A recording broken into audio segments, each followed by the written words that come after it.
Bonjour à toutes et à tous, je suis ravi d'être là, ça fait super longtemps que j'ai pas fait de conférence, donc je suis très content de pouvoir en faire une aujourd'hui.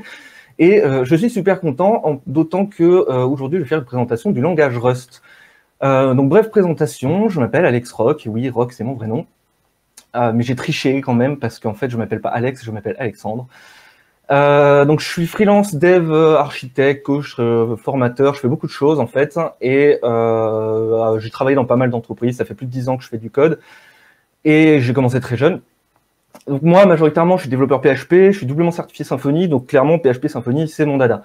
Mais l'avantage, c'est que un jour, il y a un an, j'ai découvert Rust. Et en tant que dev PHP, découvrir Rust, c'est, on va dire, un challenge, puisqu'il y a beaucoup de choses qui sont vraiment différentes. L'avantage, c'est que là, effectivement, je vais vous montrer des exemples de code qui seront réalisés avec PHP, et Rust, bien évidemment. Mais c'est valable en fait pour JavaScript également, pour Python et pour d'autres langages de programmation, à partir du moment où vous avez un langage de programmation qui vous est propre. Comme d'habitude, il n'y a pas de meilleure solution. Tout est en fonction des différents paramètres de vos besoins et évidemment de votre aisance. Typiquement, moi aujourd'hui, je ne vais pas devenir un développeur Python puisque je connais pas Python. Enfin, je connais pas, j'en ai jamais fait assez pour pouvoir développer dessus. Donc, petite présentation. Alors, PHP, c'est quoi? PHP, c'est un langage de programmation interprété. Ça veut dire que on dispose d'un moteur principal qui va pouvoir récupérer un fichier avec du code dedans. Il va prendre ce fichier et il va y avoir dans ce moteur un compilateur. Donc, le compilateur va prendre le fichier. Il y a énormément d'étapes. Il y a la lecture, l'exing, le parsing, il y a la précompilation, les optimisations. Il y a beaucoup d'étapes différentes. Et une fois que c'est fait, le code est précompilé. Et ce code précompilé en PHP, on appelle ça des opcaches, enfin des opcodes plutôt, pardon. Il va être transformé en du bytecode, donc du bytecode, du code machine. Et ce code machine, il va être exécuté. PHP a été créé à la base pour le web et en réalité, c'est Rasmus Lerdorf, donc le créateur de PHP, qui l'a créé pour faire ses sites web pour lui. À la base, c'était un langage développé en C, donc c'était une extension CGI en fait qu'on mettait sur n'importe quel serveur web qui pouvait recevoir une requête HTTP et renvoyer du contenu. C'est à ça que ça sert et PHP, ça sert encore à ça aujourd'hui. On ne va pas créer ce qu'on appelle des workers en PHP. Un worker, c'est un process qui tourne en arrière-plan et qui tourne en boucle. On va pas créer de démons en PHP, donc les démons sur les systèmes Unix, ce sont aussi des systèmes qui tournent en arrière-plan. Mais par contre, on va créer des scripts. PHP, c'est un langage de scriptage, de scripting, comme on dit. Comme je le disais, il était développé pour faire des sites web, mais les sites web, le concept de site web a énormément évolué. PHP a été créé en 94, la première release elle a été faite en 95. Donc cette année, PHP fête ses 25 ans, ce qui est quand même assez dingue pour un langage qui comprend 82% de part de marché sur le web aujourd'hui. Et la façon de développer des sites web ayant évolué, PHP ayant évolué, tout ça s'est rejoint de façon à ce qu'aujourd'hui on ait des expériences de développement ultra rapides, confortables, optimisées. Rust, lui, c'est un langage compilé. Ça n'a rien à voir, c'est-à-dire que là, pour le coup, on va pas avoir d'étape intermédiaire. On va prendre le code, on a un moteur qui va compiler le code, qu'on appelle du coup un compilateur. Il n'y a pas de moteur d'exécution. Un moteur d'exécution, on appelle ça un runtime. Node.js, par exemple, c'est un runtime. C'est pas un truc comme PHP, c'est pas pareil. C'est pas un truc comme Rust non plus, c'est pas pareil. Donc voilà. Donc la compilation, le principe, c'est que on va avoir le compilateur, il prend un fichier et il va prendre d'autres fichiers, il va tout compiler, transformer en du code précompilé, et ensuite ce code précompilé est fusionné. Je vulgarise vraiment grossièrement pour que ce soit à peu près clair pour tout le monde. Et une fois que ce code est fusionné, on peut récupérer soit un binaire sous forme de librairie, de bibliothèque, une bibliothèque qu'on va pouvoir réutiliser dans d'autres applications, que ce soit des programmes en Rust ou pas d'ailleurs, c'est tout l'intérêt d'un langage compilé. Ou alors on peut créer ce qu'on appelle un binaire exécutable, typiquement un serveur, une application, un démon, ce genre de choses. Il a été créé en 2010, donc il est beaucoup plus récent. Il a été créé au sein de l'équipe du Mozilla Research, donc l'équipe de Mozilla qui faisait de la recherche et du développement. Et majoritairement, il a été utilisé pour développer le moteur de Mozilla Firefox, qu'on appelle Servo. Servo, c'est un moteur de navigateur. Initialement, Rust a été écrit en Rust, en ML et en C++, mais avec le temps, Rust a été développé pour être amélioré et développé en Rust, ce qui est assez intéressant d'ailleurs, un langage qui est développé avec lui-même. On a ça d'ailleurs avec le langage C, en fait. C'est-à-dire PHP, c'est un langage, mais le moteur de PHP en interne, il est écrit en C. Alors que Rust, aujourd'hui, il est écrit en Rust. Donc on va compiler du Rust avec du Rust. Il y a d'autres langages qui sont comme ça, le C notamment. Le C, c'est un langage de programmation qui est compilé aussi, et il est développé en C. Il y en a un autre qui s'appelle le langage V, que j'ai très peu expérimenté, mais qui est aussi un langage qui est développé avec lui-même. Et lui, il n'a pas du tout été créé pour le web. Rust, il a été créé pour la fiabilité, la sécurité et la protection de la mémoire à tout prix. Et vous allez voir que si jamais vous avez déjà fait du PHP ou du JavaScript, ça va vraiment, vraiment différencier. Il y a des concepts en Rust qui sont extrêmement innovants. C'est ça qui est intéressant, justement, puisque ça change complètement la façon dont on voit le développement et la programmation. Et surtout, étant donné que les langages comme PHP ou JavaScript, par exemple, sont développés aussi pour optimiser notre expérience de développement, ce qu'on appelle la DX, Developer Experience, Rust, lui, même s'il a une expérience de développement assez intéressante, eh bien, il y a beaucoup de contraintes auxquelles on n'est pas du tout habitué. Et donc, des contraintes, forcément, ça va un peu abîmer l'expérience de développement. Mais l'avantage, c'est qu'on s'y habitue. Ça prend du temps, et des fois, ça prend... voilà, on perd des cheveux. Moi, j'ai perdu des cheveux cette année. Non, je vous rassure, c'est pas à cause de Rust. Mais il y a un avantage, alors il y a beaucoup d'autres choses, hein, c'est que ils ont beaucoup de choses en commun. Notamment en commun le fait qu'ils ont tous les deux une implémentation de développement orienté objet. Ils ont tous les deux l'implémentation des classes, des générateurs, des systèmes de traits, des implémentations d'interfaces, ce genre de choses. C'est très intéressant. En Rust, ça se rapproche aussi beaucoup du C. On a ce qu'on appelle des structures. En PHP, on a des classes, des interfaces, des traits. Mais on retrouve ce genre de concept aussi en Rust, hein, même si ça porte pas le même nom. Et un autre gros avantage, c'est que ils sont tous les deux multiplateformes. Vous pouvez développer du code PHP sur votre machine Windows, l'exécuter sur votre machine Windows, et il fonctionnera sur une machine Linux. Alors évidemment, il y a beaucoup de différences qui font que parfois, on va devoir adapter le développement en fonction des plateformes. L'exemple le plus parlant, c'est que sur Windows et Linux, le séparateur de dossiers, c'est pas le même. Sous Windows, c'est l'anti-slash, alors que sous Linux, c'est le slash. Et enfin, c'est Linux et les écosystèmes Unix en général, hein, macOS, Arch Linux, Alpine, etc. Donc, il y a ce genre de différences. Il y a d'autres différences, notamment sous les systèmes Linux et les systèmes Windows. Il n'y a pas de système d'événements du système de fichiers, alors qu'il y en a sur Mac, par exemple. Sous Linux, ça dépend des disques durs, ça dépend des OS. Donc, il y a pas mal de différences au sein des systèmes d'exploitation qui font que des fois, on est quand même obligé d'adapter notre code, mais dans la grosse majorité des cas, on peut développer une base de code en PHP ou en Rust qu'on va pouvoir exporter et donc compiler dans le cas de Rust ou exécuter dans le cas de PHP sur n'importe quelle machine. Donc effectivement, donc là on va avoir des exemples de code tout à l'heure. Ça nécessite d'avoir quelques connaissances initiales. On peut se lancer dans Rust sans rien comprendre, enfin sans rien connaître, pardon. Il y a le livre, donc le book Rust sur le net, donc sur le site officiel de Rust, qui est le livre pour apprendre le langage de programmation Rust. Et si vous connaissez la programmation, les premiers chapitres, vous n'en aurez pas besoin, puisque ça correspond à la syntaxe, comment on crée une variable, comment on fait des boucles, typiquement des boucles for, etc. Il y a 2-3 petites différences entre PHP et Rust. Hein. PHP, pour déclarer une variable, on a le signe $ suivi du nom de la variable.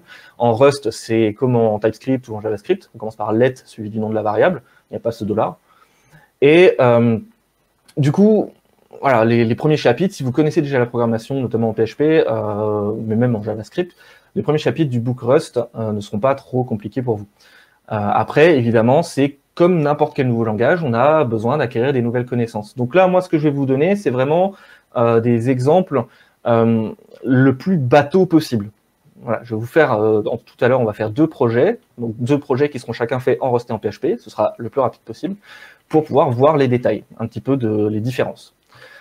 Donc, dans le cas de PHP et de Rust pour le web, puisque la SyncConf, c'est aussi une conférence où on parle beaucoup de web, et perso, je suis développeur web, je fais du PHP, du JavaScript, donc c'est surtout du web, et le gros projet en Rust que je développe, il est pour le web aussi. Et bien, PHP, si vous en avez jamais fait, il y a 4 solutions, mais je vais en donner que 3 pour faire du web en PHP. La première, c'est d'utiliser le serveur interne de PHP. Quand on utilise les lignes de commande PHP, PHP-S majuscule, et on met l'IP et le port, et ça écoute une IP et un port, et on va lui dire, en gros, tu exécutes tous les fichiers PHP du dossier dans lequel on se trouve. Donc c'est avantageux pour le développement, puisqu'on peut lancer un serveur web très rapidement, on n'a pas besoin de connaissances en HTTP ni quoi que ce soit. Par contre, il y a quelques inconvénients. La première, c'est que c'est que pour le dev, il n'y a pas de TLS. Alors TLS, c'est le nouveau nom de SSL. SSL qui était le nom de ce qu'on disait, les certificats, etc., tout l'écosystème derrière le concept de HTTPS. Donc avec le serveur natif, on n'a pas. Et la concurrence est limitée. C'est-à-dire que si vous voulez exécuter un serveur web en PHP, vous ne pourrez pas exécuter 10 000 pages en même temps. Ce sera une page à la fois. PHP il va rendre les pages une à la fois, donc ça peut être contraignant. Il y a le serveur Apache, grand classique, avec l'extension mode PHP, c'est une extension d'Apache. Et en fait, mode PHP, c'est juste PHP dans une bibliothèque, donc un fichier .dll sous Windows ou un fichier .so sous Linux, qui est avantageusement intégré à tous les serveurs mutualisés, donc super pratique. Hein, vous allez sur OVH, Gandhi ou n'importe quoi, vous prenez un hébergement mutualisé et vous avez Apache et mode PHP, donc vous pouvez faire du PHP. Par contre, on ne peut pas utiliser plusieurs versions de PHP parce qu'il y a une seule extension, donc si on veut utiliser plusieurs versions, on va devoir faire pas mal de manipulations, c'est un peu contraignant. Et pareil, la concurrence est limitée, et ça c'est dû au fonctionnement d'Apache, donc on va être obligé, si on veut avoir des millions de requêtes par heure, d'aller plus loin dans la configuration d'Apache. Et là, il faut des connaissances plus avancées. Et la troisième solution, c'est PHP FPM. Alors FPM pour Fast CGI Process Manager. Fast CGI, c'est un vieux protocole, je crois qu'il y a 15 ans, un peu plus de 15 ans, qui est une extension en fait du protocole CGI, qui lui a bien 30 ans, qui permet d'exécuter du code lorsqu'on reçoit une requête HTTP. Donc ça permet d'exécuter des scripts à partir du web. Et PHP a été basé là-dessus, et PHP FPM continue d'être basé là-dessus. Mais FPM, c'est un serveur PHP. Il n'est pas censé recevoir de requêtes HTTP. Pour ça, on va lui mettre devant lui un serveur comme Kadi, Apache, Nginx, etc. Et ce serveur HTTP, Apache, Nginx ou autre, va faire proxy vers PHP FPM dans certains cas. Donc ça nécessite un peu plus de configuration, mais c'est la façon la plus optimisée d'avoir un serveur web avec PHP. L'avantage, c'est que tout ça, ce sont des outils qui sont autour de PHP. On n'a pas besoin de bibliothèques dans d'autres projets PHP pour faire ça. Et la quatrième solution dont je parlais tout à l'heure, c'est d'utiliser des bibliothèques qui vont un peu hacker le fonctionnement de PHP et le fonctionnement interne de PHP pour pouvoir créer un serveur web natif en PHP. Donc on exécute notre script et pouf, on a un serveur web. Donc c'est différent, c'est ce que nous on va utiliser quand je vais vous faire une démonstration après. Mais c'est pas optimisé, c'est pour le dev aussi. Avec Rust, c'est un peu différent. Rust, il a une implémentation native de tout ce qu'il faut pour faire des serveurs web, mais il y a beaucoup de développement à faire. Entre guillemets, il y a tout à refaire. Donc l'avantage, c'est que la communauté Rust est extrêmement productive, donc on a plein de bibliothèques pour le faire. On a Hyper, qui est, on va dire, la bibliothèque centrale, qui est une bibliothèque native, qui permet de faire des clients HTTP, donc c'est ceux qui vont se connecter à une appli web, faire des requêtes HTTP, ou alors un serveur, donc lui qui va écouter les requêtes et renvoyer du contenu, des pages web, du JSON, du JavaScript. Avec Hyper, c'est un peu compliqué parce qu'on est aussi obligé de développer beaucoup de choses, il y a beaucoup de configurations. Ensuite, on a Warp, qui est très pratique.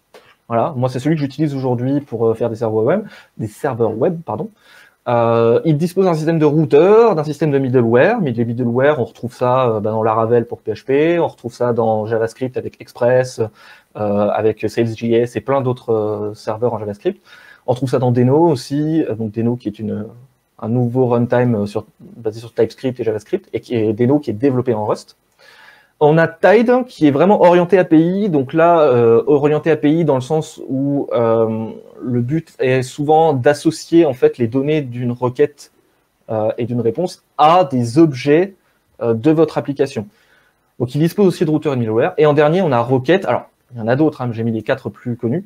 On a Rocket qui, lui, est vraiment orienté objet pur. C'est-à-dire que si vous avez besoin d'envoyer, donc là, c'est plus orienté API, vous avez besoin de soumettre un formulaire, les données du formulaire, vous les mettez dans un objet et Rust, il va se charger tout seul de récupérer le contenu de la requête HTTP et de le mettre dans l'objet.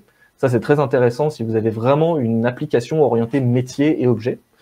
Mais c'est un peu compliqué à développer, ça fait appel à des concepts qu'on n'a pas toujours, hein, des fois du DDD, des choses comme ça, des trucs qu'on voit souvent dans les conférences, hein, vous avez peut-être vu ça aujourd'hui ou hier à l'ESSENConf. Donc ça nécessite des connaissances supplémentaires. Donc pour conclure, PHP pour le web, c'est facile, parce que c'est fait pour ça depuis 25 ans. Rust pour le web, c'est compliqué, parce que c'est pas fait pour ça à la base. C'est aussi simple que ça, mais l'avantage c'est qu'on peut le faire quand même. Donc aujourd'hui, je vais vous présenter 2 petits projets qu'on va développer. Donc, je vais les développer pour vous les montrer directement. Je ne vais pas juste montrer le code. Afin de vous montrer les différences entre PHP et Rust.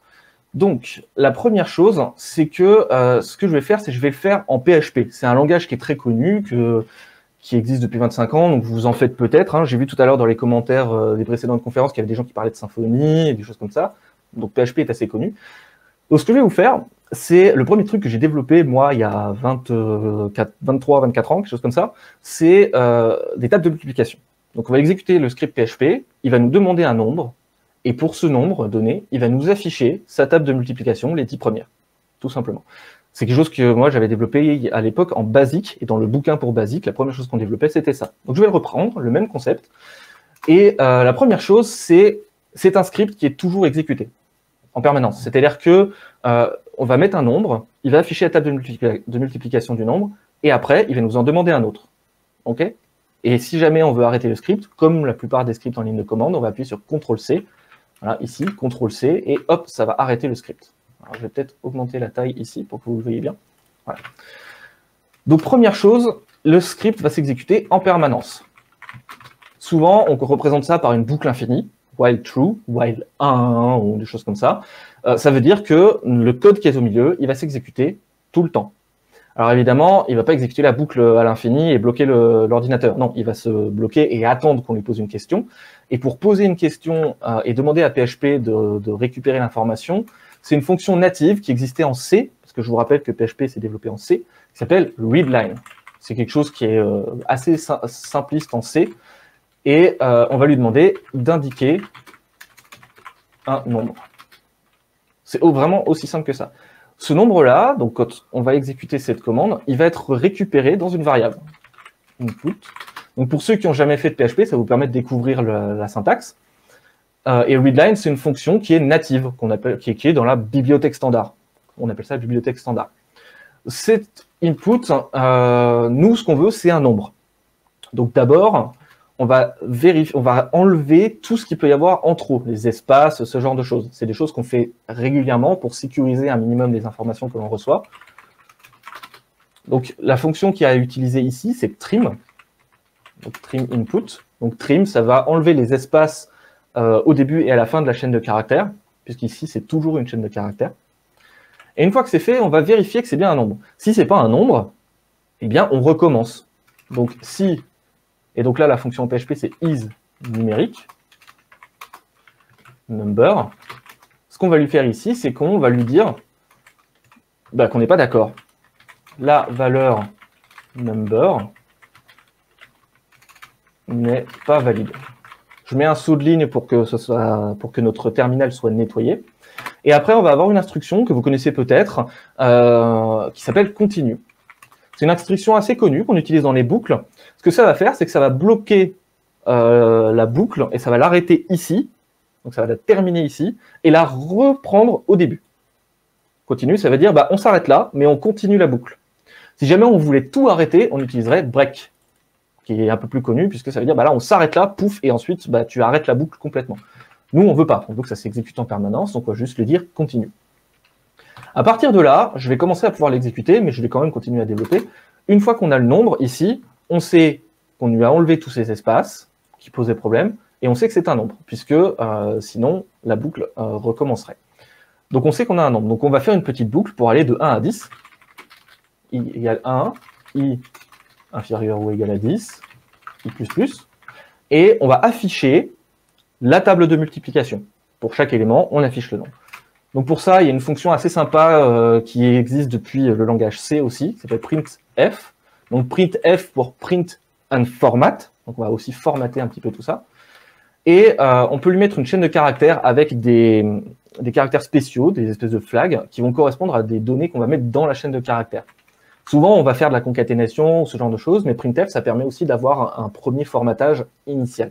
Par exemple, %s, c'est une chaîne de caractères, %d, c'est des nombres. Voilà. Donc ici, on va mettre %d, c'est le premier truc que je vais lui envoyer à printf, c'est un nombre, et ici, %d, c'est number. Donc ça va juste m'afficher mon nombre, et ça va l'afficher 10 fois. Ensuite, donc multiplié par %d. Donc ici, ce deuxième %d, ce sera i, parce qu'on va faire donc mon nombre, par exemple 12, je vais choisir 12. Alors, c'est directement les fonctions en C ou c'est refait en PHP, c'est vraiment en PHP. Les fonctions sont natives, mais elles sont refaites en PHP.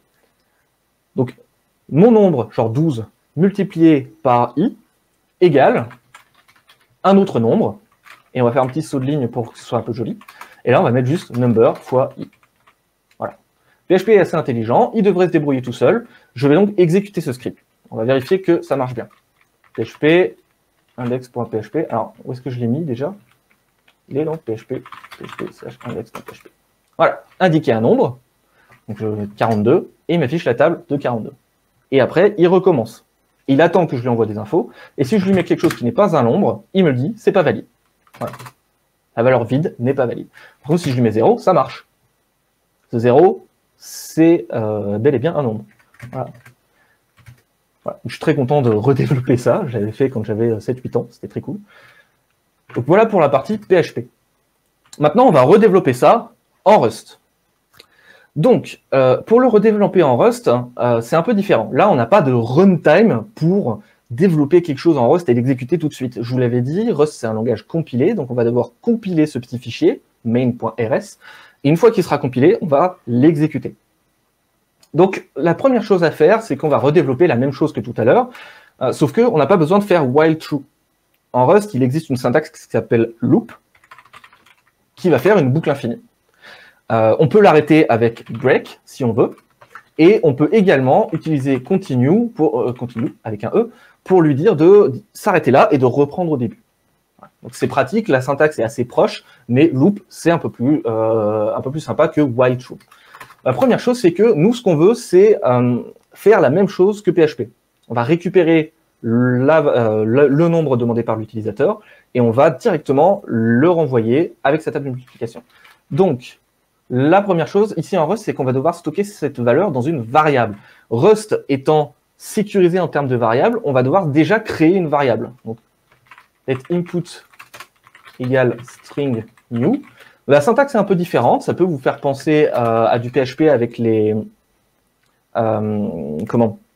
avec les namespaces et les appels statiques. À ceci près qu'ici, voilà, même si ce sont des appels statiques, on est en train de créer une nouvelle chaîne de caractères. En PHP, il n'y a pas de support natif des chaînes de caractères, ce sont juste des primitives, alors qu'ici, on a une version objet et une version primitive. Donc Rust est vachement plus étendu. Par contre, je ne peux pas utiliser ça si jamais je crée ma variable. Par défaut, toutes les variables en Rust sont immuables, immutable en anglais. Ça veut dire qu'on ne peut pas changer le contenu. Donc si je veux mettre quelque chose dans cette variable, soit je le fais tout de suite à l'initialisation, soit je le fais plus tard, mais il faut que ma variable soit mutable, qu'elle puisse être changée. Donc je vais mettre ça dans ma variable, je vais afficher mon petit truc pour dire indiquer un nombre, voilà. Et ce que je vais faire, c'est que je vais prendre, donc je vais attendre que l'utilisateur me donne une variable, et je vais ensuite la mettre dans input. La syntaxe en Rust est un peu différente. Il va falloir que j'utilise une bibliothèque standard avec un use, exactement comme en PHP. La bibliothèque standard s'appelle std, c'est une convention qu'on utilise aussi en C. std.io, IO, ça veut dire input-output. Donc cette bibliothèque standard IO contient plein de fonctions, de classes, etc., de structures pour faire de la gestion d'entrée et de sortie. Donc ici, on va utiliser IO pour lire l'entrée standard. L'entrée standard, c'est en fait ce qu'on écrit quand le programme est en train de s'exécuter. Ou alors, on peut passer des choses dans l'entrée standard. Vous avez peut-être déjà vu ça quand vous faites un grep, genre ls pipe grep. En fait, le contenu de sortie de ls, il est passé dans l'entrée standard de grep. Donc, je vous invite à vous renseigner sur le shell et sur Unix pour bien comprendre le stdin. Donc, on affiche ceci. stdin trim, puisqu'on a fait ça tout à l'heure en PHP. D'ailleurs, je vais vous le mettre sur la droite, comme ça, vous pourrez bien le voir. Hop, voilà, c'est plus joli. Donc, trim, c'était important pour nous d'enlever les espaces qu'il y a en trop. Ensuite, on va le transformer directement en nombre. Donc, l'avantage, c'est que ici, à la sortie de trim, j'ai une chaîne de caractères. D'accord? Non, c'est pas. Non, trim, il n'est pas ici, il est après. Excusez-moi, le trim, il viendra après. Nous, ce qu'on veut faire, c'est le readline. Donc, readline est implémenté au Rust aussi. Par contre, le readline, on va lui dire dans quoi on veut mettre le contenu qui va sortir que l'utilisateur va réécrire dans son terminal. Donc je vais le mettre dans mute input. Alors, cette syntaxe c'est un peu compliqué. Il y a des choses nouvelles que vous voyez ici. Par exemple, ici, le point d'exclamation, ça veut dire que println, c'est macro. En Rust, il y a des concepts de macro. Donc c'est pas des fonctions, mais c'est des macros qui vont être remplacés par tout un tas de code au moment de la compilation. Et ici, esperluette, c'est la même chose qu'en PHP et en C. Ça veut dire qu'on va une référence vers input. C'est-à-dire que dans PHP, par exemple, vous le savez peut-être, mais toutes les informations que vous envoyez dans les arguments d'une fonction, etc., sont passées par copie. Ils sont copiés dans la mémoire et ils sont renvoyés. Mais les objets ou ce qu'on passe avec un esperluette comme ça sont des références. Voilà. Et ici, mute pour mutable. Ça veut dire qu'on a une référence et que le contenu de cette référence peut être changé. On peut le modifier. Parce que par défaut, en Rust, je le rappelle, on ne peut pas modifier le contenu des variables. Sauf si on écrit mute, du coup. Et l'avantage, c'est que le retour de cette fonction, c'est quelque chose qu'on ne connaît pas en PHP. Ça s'appelle des enums. Et les enums, c'est, on va dire, une structure de données qui correspond à un choix parmi plusieurs. Vous avez dans vos pages web, vous avez des inputs radio, voilà, des boutons radio. Vous pouvez choisir un élément parmi ces boutons radio. Eh bien, dans la programmation orientée objet, on a les enums. Et en fait, typiquement, un enum très classique qu'on trouve dans les applications, c'est le genre. Femme, homme, autre, non-binaire, etc. et tout ce qui existe en plus. Et de cette façon, un enum, ça vous permet de choisir un élément. Donc, si vous voulez le genre, vous pouvez mettre un genre dans une variable, et vous savez que c'est un genre, mais vous ne savez pas quelle est sa valeur. Pour récupérer sa valeur, il y aura peut-être des fonctions du genre getGender ou des choses comme ça, qui récupèrent le genre effectif. Est-ce que c'est un homme, est-ce que c'est une femme, est-ce que c'est une personne non-binaire, ou des choses comme ça. Donc cet enum, par défaut, c'est ce qu'on appelle un enum de type result. Voilà. Dans Rust, il y a un enum qui s'appelle result, et le résultat, c'est soit on a quelque chose, soit on a une erreur. C'est aussi simple que ça. Le résultat, c'est on a quelque chose ou on a une erreur. Ça nous permet de gérer tous les cas d'erreur, et si jamais on n'a pas envie de gérer les cas d'erreur, eh bien, Rust, il va planter, et c'est peut-être ce qu'on veut. Cependant, pour récupérer les résultats vraiment, il faut résoudre le résultat. Parce que là, pour l'instant, j'ai un résultat dans les mains, le résultat de readline, mais ça se trouve, il y a eu une erreur. Mais je ne le sais pas pour l'instant, parce que j'ai que le résultat. Donc pour vraiment gérer l'erreur, les fonctions, les enums de type result, ils vont avoir des méthodes pour nous permettre de résoudre et d'effectuer certaines actions. Par exemple, expect, qui est très intéressant, lire l'entrée. Expect, c'est une fonction de result, de l'enum result, qui nous permet de dire, tu renvoies le résultat. Alors nous, on ne l'utilisera pas, mais ça va le résoudre quand même. Par contre, s'il n'y a pas de résultat, ce que tu vas faire, c'est que tu vas arrêter l'exécution du code, comme si tu renvoyais une exception, en écrivant « impossible de lire l'entrée ». Voilà. Ça, c'est la première chose à faire. Donc, c'est plus compliqué que PHP, parce qu'on va lire le contenu et le mettre dans une variable, mais la variable doit avoir déjà été créée avant. Parce que Rust a besoin de créer un espace dans la mémoire, et c'est vous qui devez le faire. C'est votre dev. Ensuite, maintenant que c'est fait, on a récupéré le contenu, donc je vais récupérer mon nombre. Donc, let number. Donc, maintenant, à ce stade-là, j'ai mon input qui a été récupéré. Donc, je sais que j'ai le contenu qui a été envoyé par l'utilisateur. Donc, c'est ici que je fais mon trim. D'accord? Donc, c'est une fonction, comme en JavaScript, avec des points. Et là, on va le transformer en nombre. Donc, trim, ça renvoie une chaîne de caractères. Alors, je ne sais pas si PHP Storm va me l'afficher. Enfin, IntelliJ. Non, il ne me le fiche pas. Bon, c'est pas grave. Mais ici, j'ai une chaîne de caractères dans les mains. Une chaîne de caractères. Les chaînes de caractères ont des fonctions, des méthodes. Et donc, l'une des méthodes qui est sympa, c'est parse. Ça veut dire qu'on va prendre notre chaîne de caractères et on va la convertir en un autre format. En PHP, on ferait ça avec du typecast. Par exemple, int, comme ceci. L'inconvénient de PHP, c'est que tu peux mettre ce que tu veux dans une variable. On parle souvent de mettre des carottes et des pommes de terre dans la même variable. En Rust, tu peux pas. Rust, il a un typage strict. Donc typiquement, ici, dans input, je ne peux mettre qu'une chaîne de caractères. Je ne peux pas changer le contenu. Je ne peux pas mettre un nombre d'un coup. Donc, ce que je vais faire, c'est que je vais prendre input, je le vide de ces espaces qu'en trop, et je le transforme. Alors, la syntaxe est un peu chelou, mais vous allez voir, c'est assez sympa. i32. C'est une fonction. Et en fait, ça, c'est ce qu'on appelle un type.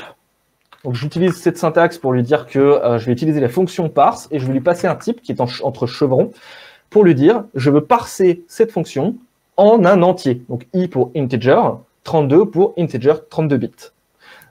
C'est l'une des choses qui font que Rust est memory safe, comme on dit, et que sa mémoire est protégée, c'est que vous savez toujours ce que vous avez dans la mémoire. Toujours. En C, vous n'êtes jamais sûr. Parce qu'en C, quand vous avez quelque chose dans la mémoire, c'est vous qui devez allouer un certain espace dans la mémoire, et ensuite vous devez libérer cet espace mémoire. En Rust, ce qu'il y a de bien, c'est que vous allez allouer quelque chose dans la mémoire de par les variables que vous allez créer. Et quand vos variables seront supprimées, donc à la fin de l'exécution d'une boucle de code, par exemple, à la fin de cette exécution, ici par exemple, à chaque fin d'accolade, les variables sont supprimées, et bien vous savez qu'à cet endroit, tout est supprimé. Et donc limite, ici, je ne pourrais même pas utiliser mes variables, parce qu'elles sortent du bloc. Voilà. Donc on y reviendra. Donc parse i32, et là c'est encore pareil, j'ai encore un résultat. J'ai pas la donnée, j'ai que le result.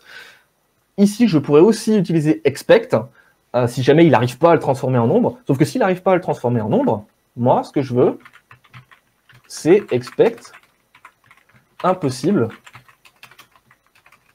de transformer cette valeur en nombre. Voilà. Je vais faire bête et méchant, impossible de transformer cette valeur en nombre, pour pas m'embêter. Il existe d'autres façons de faire, mais ça, c'est vraiment la plus simple.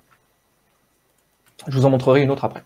Donc, une fois que c'est fait, maintenant, on va faire notre petite boucle, parce qu'on a notre nombre, et on sait que c'est un nombre. For i in. Alors, ici, il existe une petite syntaxe en Rust pour faire l'équivalent de la fonction range en PHP. C'est donc 1, point égale 10. Voilà. Point égale 10, ça veut dire on va aller de 1 à 10.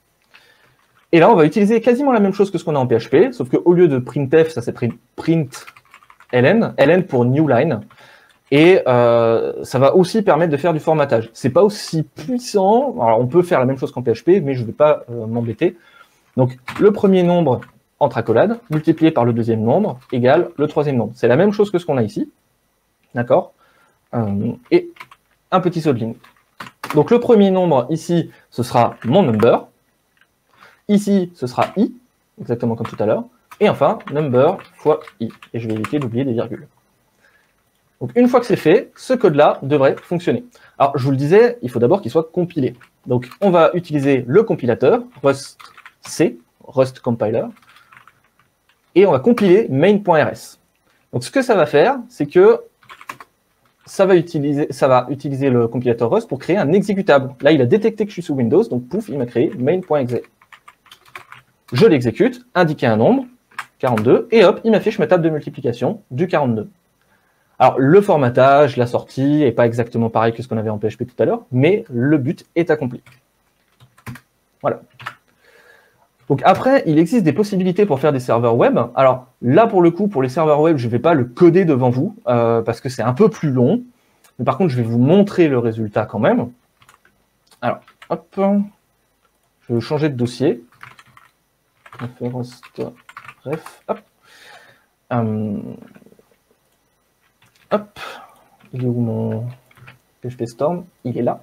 Voilà.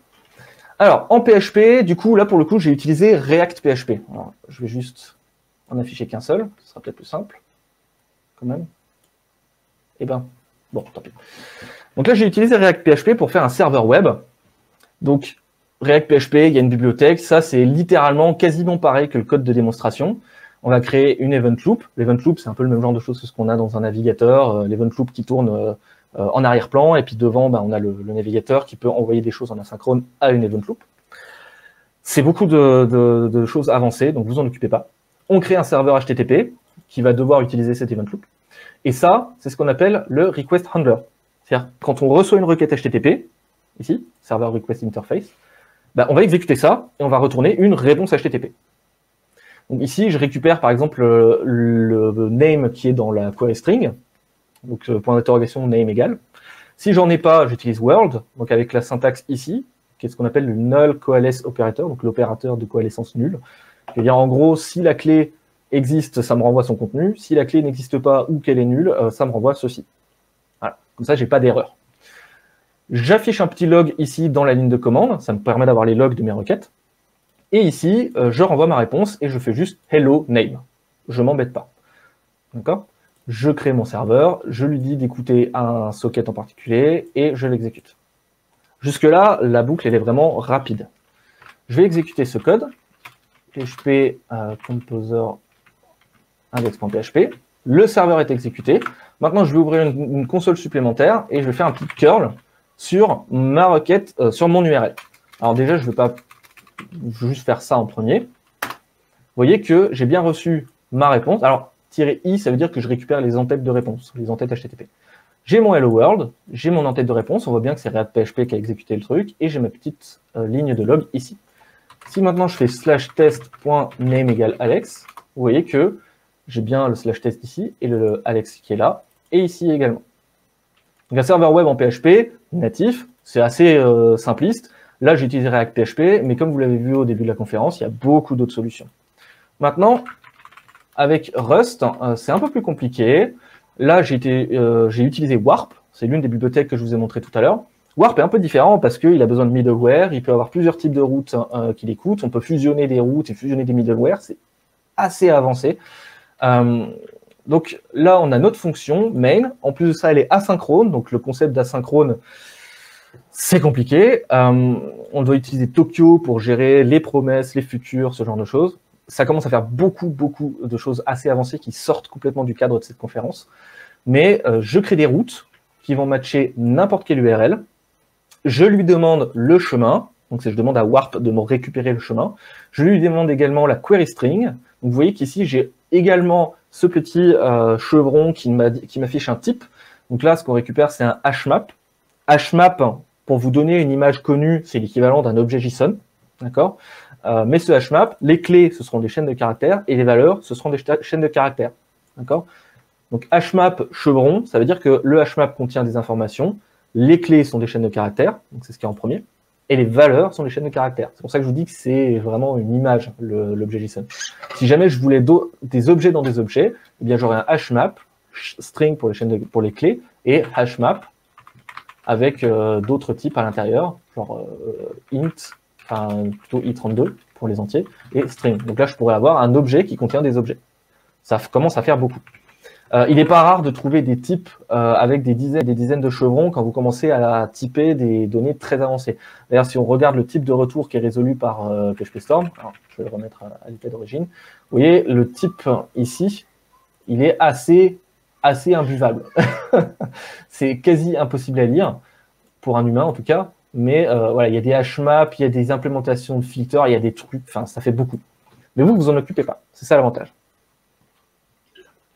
En plus de ça, tous les récents navigateurs seront capables d'interpréter les types qu'on appelle ça de la type inference, c'est-à-dire deviner les types à partir du code. PHP, il n'y a pas besoin. En Rust, on a besoin, parce que le Rust est un langage typé. Et ensuite, je mappe toutes les requêtes, donc dès qu'une requête est récupérée, avec une closure. Donc les closures, ça s'écrit comme ça en Rust, d'accord. Et move, d'ailleurs, je pense que move n'est même pas nécessaire. Donc c'est des pipes pour séparer les arguments de la closure, et ensuite un bloc de code. Voilà. En PHP, ce serait un function et des parenthèses. En JS aussi, d'ailleurs. Bah, en Rust, c'est des pipes. Donc, le premier argument, c'est un request path. Son type, c'est un objet full path qui nous vient de Warp. Donc là, je suis obligé d'afficher le type. Et la query string, donc ce qui est après le point d'interrogation, c'est un hmap, exactement comme je lui ai dit de le parser ici. Je récupère ma valeur par défaut. Alors là, c'est un truc que vous verrez jamais en PHP. C'est j'ai besoin d'une valeur par défaut au cas où mon name n'est pas présent. Si vous vous souvenez de ce qu'on avait tout à l'heure dans le index.php, j'utilisais ceci. PHP va gérer tout seul les cas où j'ai rien, donc dans ce cas-là, je ne crée pas d'allocation mémoire et j'ai pas besoin de la valeur par défaut, etc. Mais je la garde quand même dans le code compilé, tout ça. À ça, qui dit, dans tous les cas, je vais avoir besoin de la valeur par défaut dans la mémoire, parce que si je dois assigner quelque chose à name, parce que c'est exactement ce que je fais après, je vais créer name et lui assigner du contenu, et bien dans ce cas-là, si je lui mets une chaîne de caractères à partir de query get, je veux le champ name, il va me mettre une chaîne de caractères, eh bien, il faut que je lui passe la valeur par défaut. C'est obligatoire parce que soit il va créer un contenu et le mettre dedans, soit il va se référer à un autre contenu. Il peut pas juste dire, je crée rien. Donc, il va devoir se référer à un contenu existant dans la mémoire. Et en plus de ça, Rust nous dit qu'il a besoin d'une référence. Donc, unwrap en anglais, c'est une autre façon de résoudre les results. Si vous vous souvenez tout à l'heure de notre main.rs, le premier qu'on avait fait, d'ailleurs, je l'avais fait un peu différemment la dernière fois, mais bon. Ici, je l'avais fait avec un expect. Donc, expect, ça veut dire, si tu trouves la valeur, tu me la renvoies. Si tu la trouves pas, tu envoies ce message comme si c'était une exception. Unwrap, c'est la même chose, sauf que si jamais on fait juste unwrap, ça veut dire si la valeur existe et que c'est pas une erreur, tu me la renvoies. Sinon, tu pètes. Point barre. On ne donne pas d'explication. Donc c'est pour ça que c'est mieux d'utiliser nExpect. Et sinon, unwrap or, c'est-à-dire si une valeur existe et qu'elle n'est pas en erreur, et donc c'est un vrai résultat, tu me le renvoies. Si en revanche, ça n'est pas un résultat, mais que c'est une erreur, dans ce cas-là, donc or, tu me renvoies ce que je te passe ici. Mais ce que je te passe ici, ça doit être référencé dans la mémoire. C'est obligatoire. Donc soit je dois lui passer une primitive, genre un entier, une chaîne de caractères primitive, soit je dois lui passer une référence. Voilà, les primitives sont toujours des références. Et donc ici, je lui passe une référence vers ma chaîne de caractères. C'est string from, donc c'est une nouvelle chaîne de caractères à partir d'une primitive. Les primitives, tout ça, je sais, ça fait beaucoup de choses, je parle vite, ne vous inquiétez pas, ça va le faire. Je récupère mon chemin, je reçois une requête, je l'affiche les logs, donc je vais l'exécuter. Alors, c'est les cargo. Donc là, je vais utiliser cargo, qui est le... Voilà. En PHP, on a composer, en Rust, on a cargo, là, ça fait la même chose. Cargo build, donc je vais construire, compiler le code, et une fois que le code est compilé, je vais aller l'exécuter. Donc l'avantage, c'est qu'il existe une commande qui s'appelle cargo run, qui fait tout ça. Donc il exécute mon serveur, et si je fais mon petit curl exactement comme tout à l'heure, j'ai exactement la même chose. Mes petits logs et ma requête. Voilà. Donc j'espère que c'est assez pour vraiment une introduction, c'est-à-dire qu'en 45 minutes, c'est très difficile de faire une intro à un langage aussi compliqué et aussi complet que Rust. C'est encore pire pour PHP parce qu'il y a beaucoup plus de choses.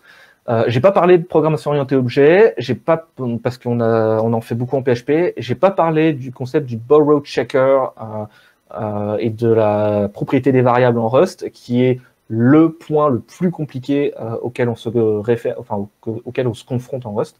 Donc j'espère que ça vous a plu et je suis maintenant prêt pour toutes vos questions. Merci beaucoup pour votre écoute. Alors, afin de pouvoir pratiquer au maximum, quelles études est conseillées?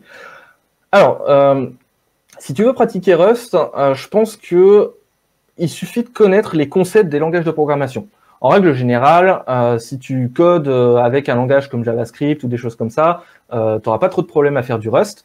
En revanche, si jamais tu n'as jamais fait de programmation, Rust va être assez compliqué à appréhender, mais l'avantage, c'est que tu connaîtras rien d'autre. Donc, en règle générale, il n'y a pas besoin d'études spécifiques, il faut juste beaucoup de logique, un petit bureau, une chaise et un ordinateur fonctionnel. D'ailleurs, tu n'as même pas besoin de développer sur ta machine. Tu peux utiliser Gitpod, par exemple. Gitpod, qui est un outil qui permet de développer des projets directement sur ton navigateur. Et au niveau de ton niveau d'études, je pense qu'il n'y a pas de niveau d'études spécifique comme nous. Alors, est-ce qu'il vaut mieux se lancer corps et âme dans la maîtrise du C avant le Rust? Absolument pas. Puisque le C et le Rust ont une gestion de la mémoire qui est totalement différente. En C, tu dois allouer la mémoire toi-même, et ensuite tu dois la libérer toi-même. C'est ce qui cause énormément de problèmes de sécurité en C. Je pense que 90% des programmes utilisés dans le monde sont développés en C, ou alors ont une base de C ou des extensions en C. Et le problème du C, c'est que c'est développé par des humains, et les humains, ils oublient, malheureusement. Donc tu vas oublier de libérer ta mémoire, tu vas oublier de faire de la place à un endroit, tu vas oublier de déréférencer une variable, et puis ton programme, il va avoir des bugs. Alors qu'en Rust, en fait, tu n'as pas le choix. En Rust, si jamais tu utilises une variable qui est plus référencée, eh bien c'est la structure du langage qui te dit que en fait, voilà, tu es sorti du bloc de code, donc il est plus référencé. Ou alors tu as transféré la propriété de la variable, donc du coup, tu peux plus t'en servir après. Tu peux t'en servir que là où elle a été transférée. Donc c'est le concept de propriété qui est assez compliqué. Excellent, très pédagogique. Merci, c'est gentil. Super, merci, très intéressant. Super, merci, c'est gentil. Merci pour vos super commentaires, c'est vraiment très sympa. Quels sont les métiers qui utilisent ce langage? Alors, beaucoup de métiers. Alors, déjà, comme je le disais, Rust, il est développé pour l'outil qui s'appelle Servo. Servo, c'est le moteur derrière le navigateur Firefox. Donc, il est développé en Rust. Le langage Deno, enfin, Deno, c'est pas un langage, c'est un runtime. Donc, Deno, c'est une alternative à Node.js, qui est un runtime JavaScript, TypeScript, qui est développé en Rust. Donc, c'est vraiment du bas niveau. Rust, c'est un langage bas niveau. Donc, on peut faire du gaming aussi en Rust. Alors, par contre, ce sera jamais aussi performant qu'un Unity ou un Unreal Engine. Mais on peut faire du gaming rétro. Il y a beaucoup de bibliothèques qui le font. Et on peut faire du web. Voilà, le web en Rust, c'est assez sympa. Mais effectivement, voilà, les métiers, il y en a beaucoup.